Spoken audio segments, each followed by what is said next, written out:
Protesters demonstrated on Saturday, demanding rebel fighters try to break the government's siege.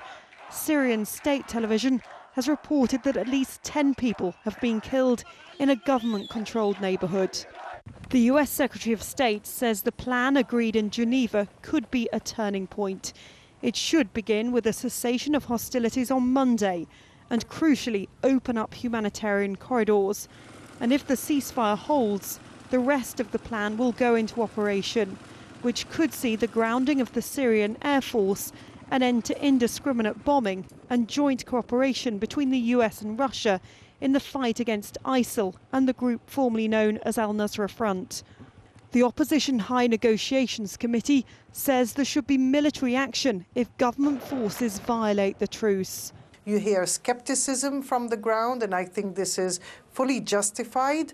But I also think that what we need to see is if Russia is really determined to pressure the regime, it has the capacity to do so, it needs to have the political will to do so, and that is what we are watching. We will be watching carefully. There have been deals before, and there is deep skepticism about whether the latest plan could work. But for many Syrians, the lack of trust on all sides and the continuation of fighting is only fueling their frustration. Emma Hayward, Al Jazeera. Well, there have been mixed responses after the announcement of the nationwide cessation of hostilities in Syria. Turkey and the European Union welcomed the plan, but warned further action was needed. People in Aleppo have also been reacting to the agreement. We hope that there will be a ceasefire so that civilians can have a break. The shelling goes on night and day. There are targeted killings beside cities. Civilians have no hope anymore. We encourage the ceasefire, but the regime cannot be trusted to stop the shelling. It is the regime that committed all these massacres, starved people for the past 6 years. In all the previous ceasefires, we saw the regime had no commitment to them, and it was ignoring all the terms of these agreements. That is why we are not supportive of the ceasefire at all. We do not have a choice except to reach a political solution for the Syrian people that suffered from this unfair, crazy war for 5 years. Well, Sonia Khush is the Syria director for Save the Children. She says the ceasefire deal is just the first step. Well, it means we'll be able to get in some life-saving assistance. We'll be able to get in some food. We'll be able to see how people can get clean water and the medicines that they need. And that's really a great start, especially for besieged areas. However, for us, we're really concerned about having long-term and sustained access.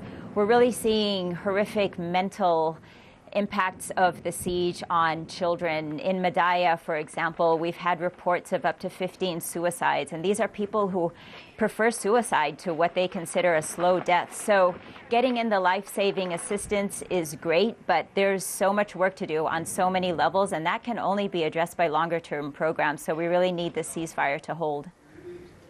Now, the Syrian army general has visited the area around Ramuse Road in the south of Aleppo, which has been recaptured from rebels. This footage shows General Staff Head Ali Ayoub inspecting the area and attending a briefing. The army's announced the reopening of the strategic road to the provincial capital. It'll mean the army will no longer rely on the Castillo Highway, which is in northern Aleppo. Police in Bangladesh have shot dead a man they believe played a key role in an attack on a cafe in July. Abdul Karim allegedly helped plan the assault and rented a flat for the fighters who carried it out. 3 women were also arrested as police raided a hideout in the capital Dhaka.